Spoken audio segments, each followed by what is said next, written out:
told you Jesus is opposed to religion, now you'd probably say, well, what in the world do you mean by that? Well, let me define religion as I'm using the term. Religion is a system of beliefs and practices with expected actions such as observances, rites, rituals that are often practiced as a means to get right or to stay right with God. And often, if one does not comply with the expected practices of their religion, they have sinned, and then they're excluded from their religion. Jesus was opposed to this, and Jesus is opposed to this.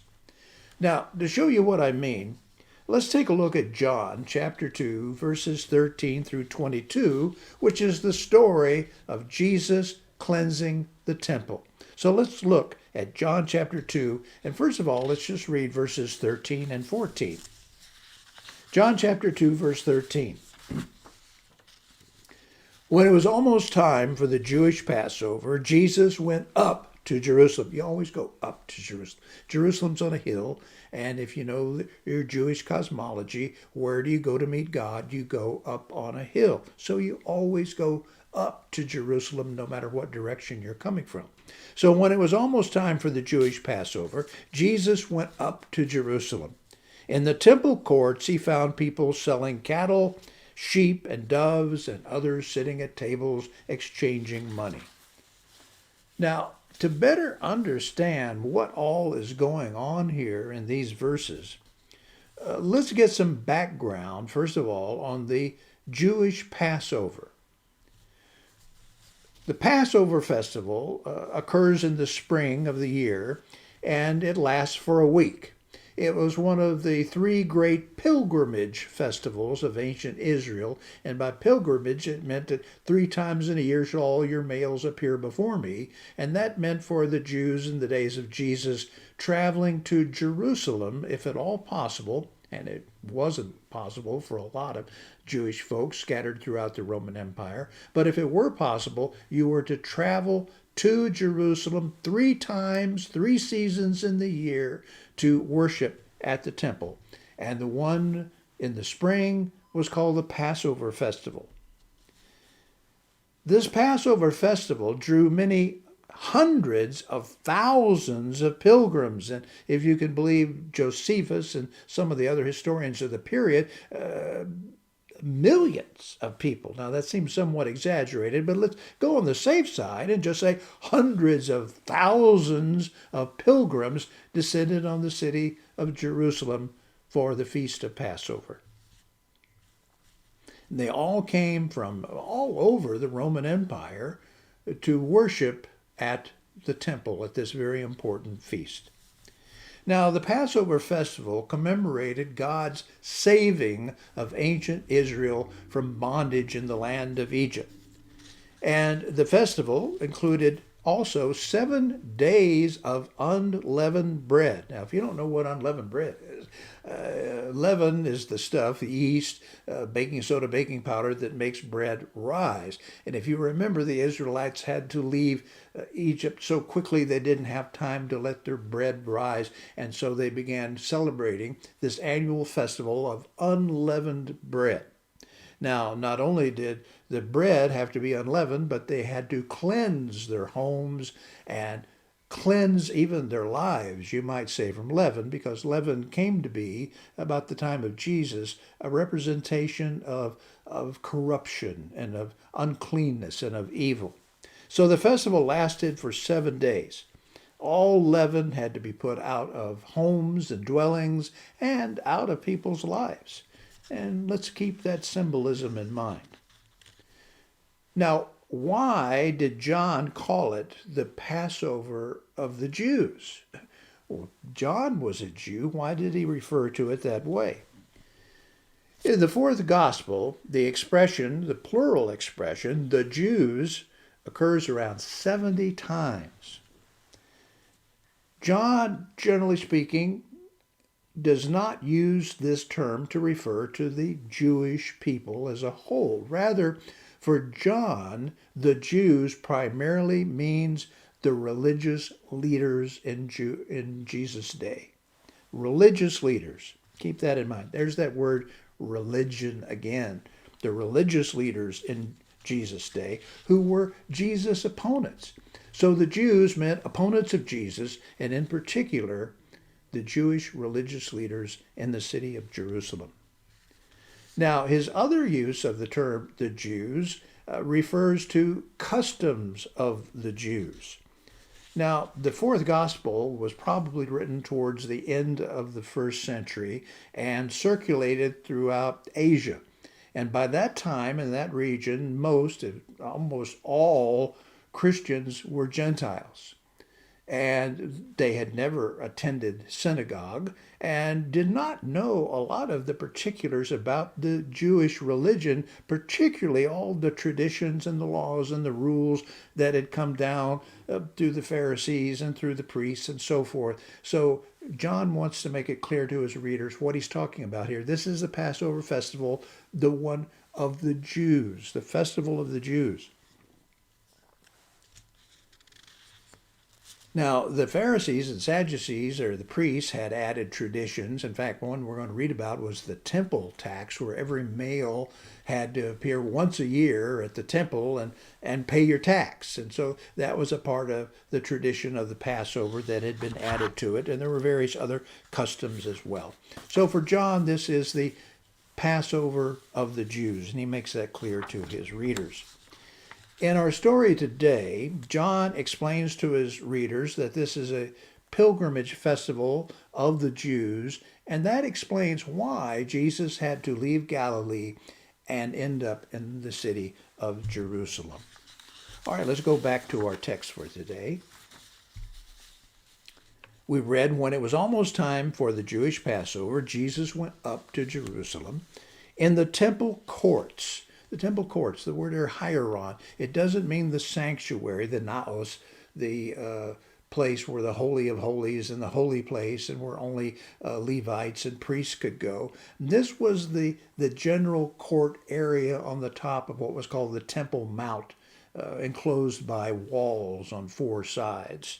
In fact, it was about 35 acres of land that was covered here. And the principal area that hieron points to is the court of the Gentiles. Now, a lot of people may not realize this, but Gentiles were welcome on the Temple Mount, so long as they stayed in this court, the court of the Gentiles. They could not go any closer to the holy place or the Holy of Holies. Now, the court of the Gentiles was quite large, in fact, and as I said, about 36 acres total. And the court of the Gentiles is estimated to have been able to hold 75 to 100,000 people. Now, that may seem like a lot, but if we have many hundreds of thousands of pilgrims coming to the city, that still is going to get pretty crowded because most of the activities for most of the people, especially, of course, of the Gentiles, took place in this court area. So when he came to the temple courts, or the court of the Gentiles, he found people selling cattle, sheep, and doves. Now, why were they doing that? Well, because the festival of the Passover required quite a few sacrifices to be offered by the attendees. Now, if there were hundreds of thousands of attendees and all needed to perform various sacrifices, how many animals do you think there were? Well, there were hundreds of thousands of animals. Now, maybe you've seen depictions of this scene where you have a few sheep and a few oxen. No, there were hundreds of thousands of animals. And where were they?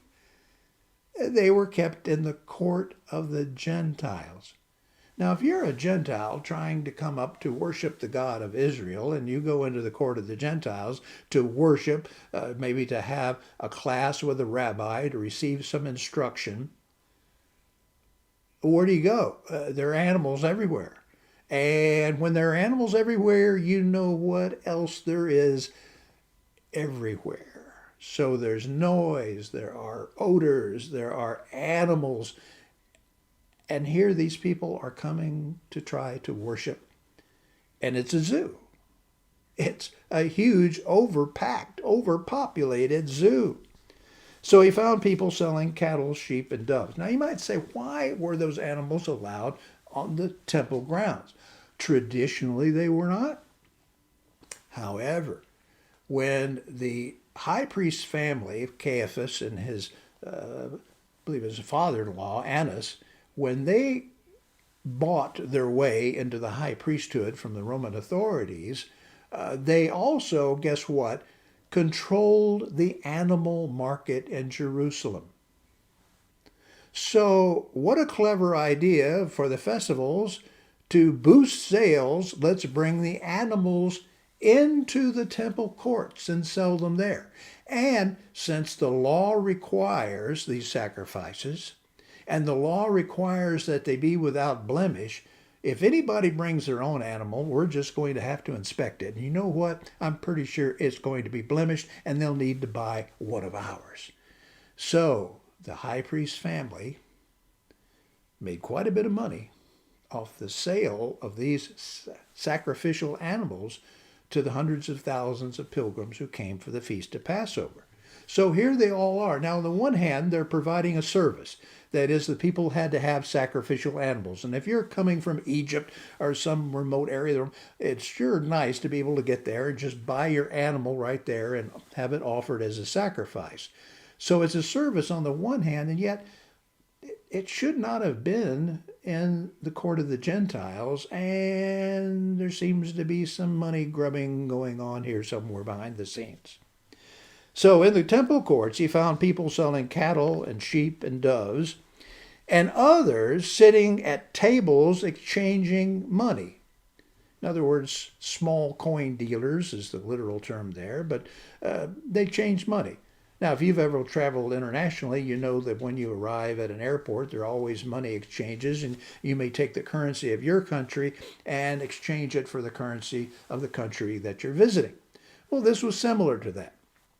However, Jewish law had come to prescribe that there was only one kind of coin that could be used to pay the temple tax, and that was the Tyrian silver coin, minted in Tyre. And from wherever you came, from whatever country, even if you were local in Judea, you had to exchange whatever money or coins you had for this one type of coin which the money changers controlled. Now, some people say, well, there must have been pagan images and things on it. That's not really the point, because the Tyrian coin also had a pagan image on it. But the fact was that the Tyrian coin was the purest in silver. And so the Jewish law and tradition came to say, you must offer a pure coin. We don't care what kind of image is on it, but it's got to be pure and valuable, and that's the only thing that you can use to pay the temple tax. And we will gladly exchange our Tyrian coin for your local money or your country's money for a little bit of a price charge here, just a little bit. And actually, it turned out to be quite a bit and quite a lucrative enterprise. So what have we got going on here? Well, we've got hundreds of thousands of animals. We've got hundreds of thousands of people all packed into a place that only holds maybe 100,000 at a time. We've got people exchanging coins, making money, and we've got animals all over the place. Can you imagine this scene?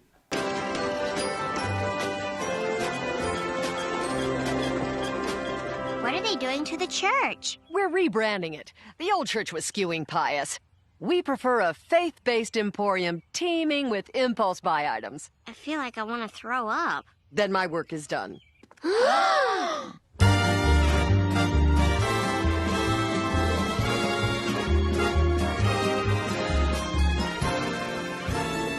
Money changed. Get your money changed right here in the temple. Well, it's the scene that Jesus and his disciples are going to walk into. So in the temple courts, Jesus found people selling cattle, sheep, and doves, and others sitting at tables exchanging money. How do you think Jesus felt when he saw this? Did Jesus ever get angry? You better believe he did. You know, it's kind of a myth to say, well, God doesn't get angry, does he? Oh, my friends, indeed he does.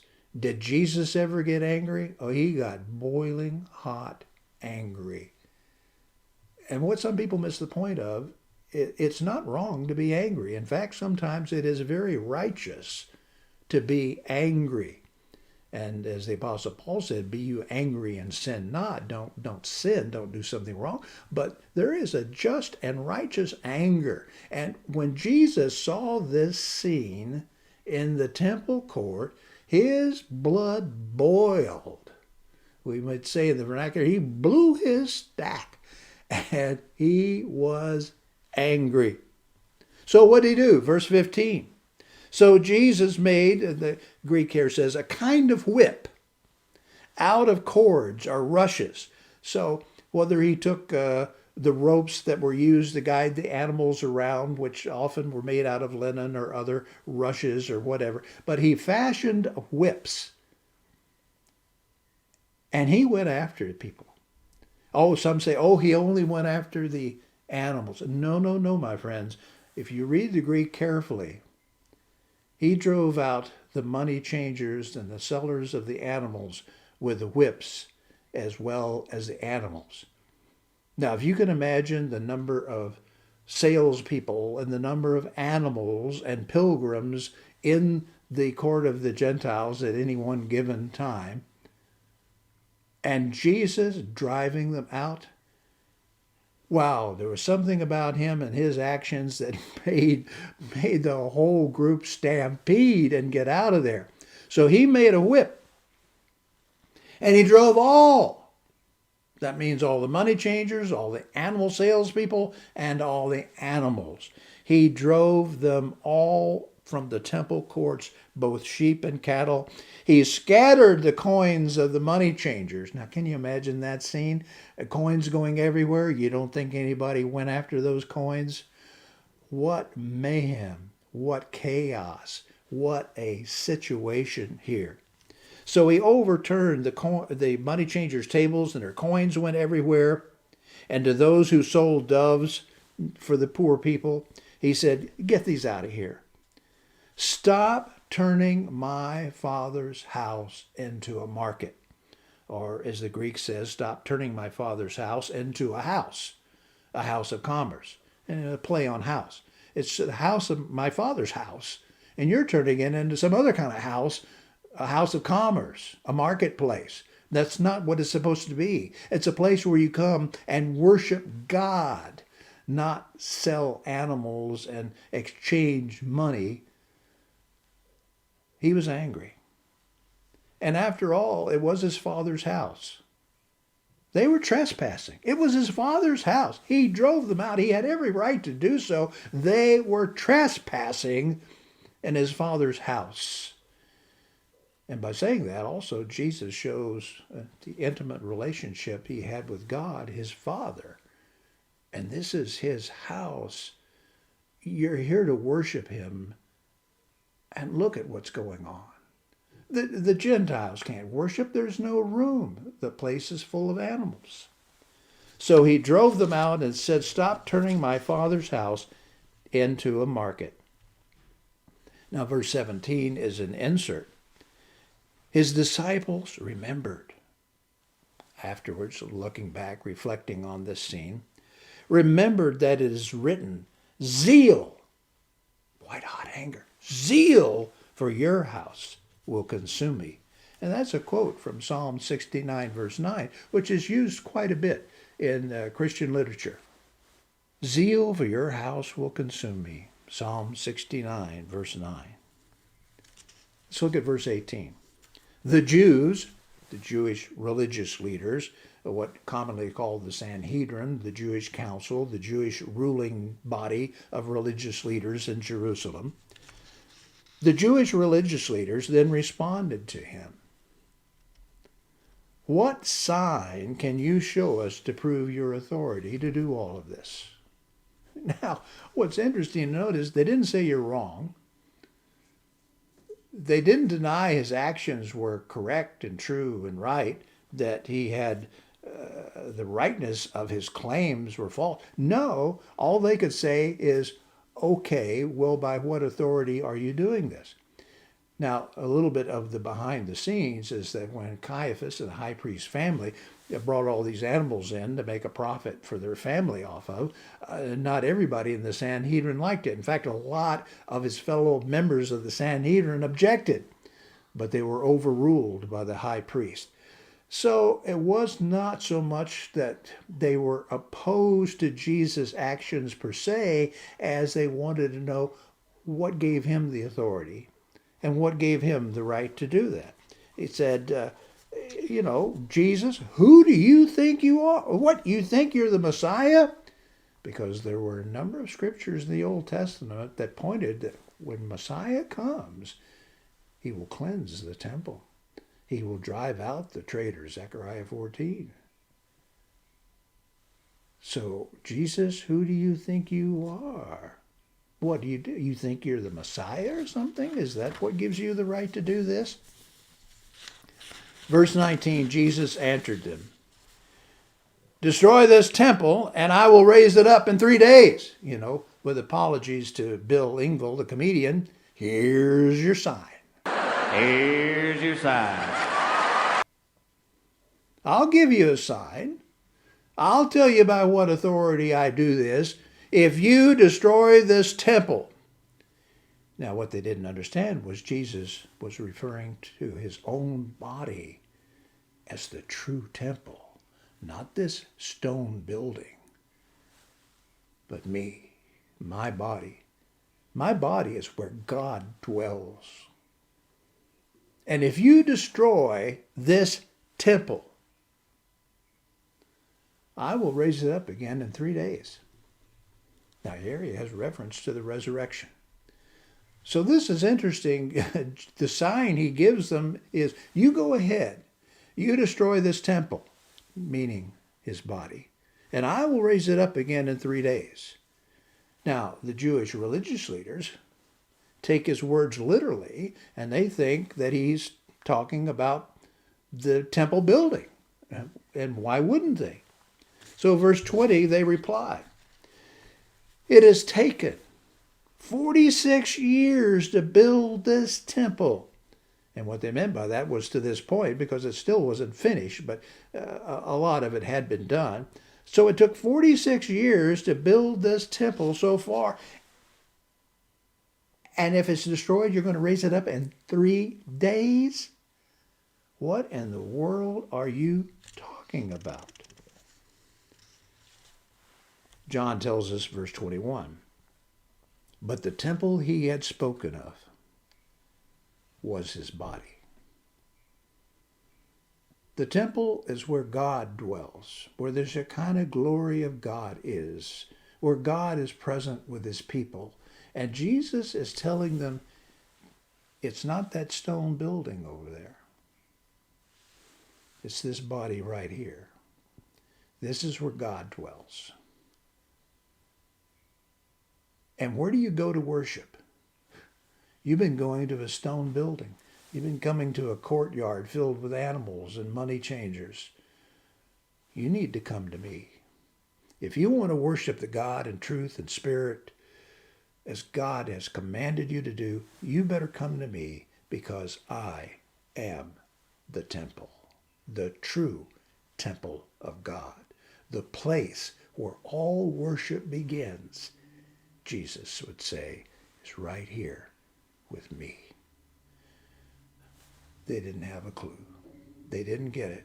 But John and the other disciples, looking back on this, remembering the words of Jesus after the resurrection, realized what Jesus was saying and what Jesus was teaching. Verse 22, it says, after he was raised from the dead, his disciples recalled what he had said. Then they believed the scriptures. So many Old Testament scriptures. I mentioned Zechariah 14, scriptures from Malachi 3, scriptures from Isaiah, and lots of scriptures from the Psalms, all pointed to Jesus as the Messiah, the true temple of God, and how that when he came, he would cleanse the old temple and make a new temple, which was his body. So then they believed the scripture and, note this, and the words that Jesus had spoken. They believed the scriptures about him and the words that he had spoken, putting them on an equal par. And Jesus' words are what interpreted the true meaning of the Old Testament scriptures. So what do we learn from this story of Jesus cleansing the temple? The true temple is where God truly dwells. It's not a building. God truly dwelt in Jesus' body. Jesus is the true temple. And when Jesus dwells in Christians through the Holy Spirit, Christians also, the church, the body of Christ, become the temple of God. So Jesus is teaching that all true worship takes place in and through him, not in some building, and not in some earthly location. Those things are not required. What is required is Jesus. True Christianity, now hear me now, friends. True Christianity is about who you know. I want to say that again. True Christianity is about who you know, not what you do. Who you know, not what you do. Especially what you do with regard to things, traditions, locations, ceremonies, calendar dates, all physical things. It's not about those things. It's about a relationship with God, not about what you do with things, places, dates, or times. We must worship God, not things. You know what you call it when you worship things? It's called idolatry. We must not worship days, seasons, years, objects, rituals, ceremonies, traditions. Our focus is on Jesus, not on things. We worship God, not idols. When God instructed ancient Israel under the Old Covenant to do certain things, the things that he commanded them to do were all good. And they all pointed to Christ. They're all signs that pointed to Christ. They were good things to help the people see Christ. And ironically, when Christ came, most of them didn't see him. But they were good things, pointing to Christ. But when the observances, the things, became more important than loving and worshiping God, the things had to be removed. They had to be discontinued. They had to be cleansed. They had to be destroyed. Don't ever let things get in the way of true worship. Some might say, but those things in the Old Testament were signs that pointed to God and to God's people, and you've got to have his sign. Look, if you're on your way to Chicago and you've never been there before, finding some signs that point you in that direction, Chicago this way, is really helpful. But when you arrive in Chicago, your destination, the purpose of your journey, guess what? You don't need those signs anymore. You have what those signs pointed to. And in fact, having the signs around can be kind of confusing. I'm in Chicago and the arrow's pointing this, but I'm here. I've arrived. I'm at the destination. I have the point of my journey. I don't need signs that point to it. I have the reality. True Christianity is about relationship. Just as the Father, the Son, and the Spirit have existed in eternal, loving relationship, the followers of Jesus are invited to join in and participate in that relationship.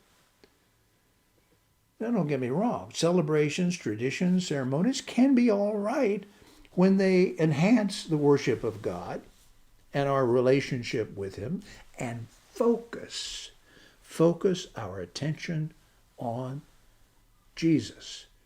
So our observances, our ceremonies, our rituals ought to be all about Jesus. Jesus ought to be the focal point of it. His life, His acts, His person, His deity.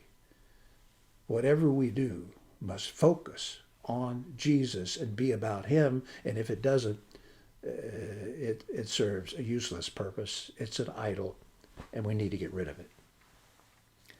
When things become the focus of our spiritual lives, when things, dates, times, places, traditions, rituals become a matter of right and wrong, it's wrong.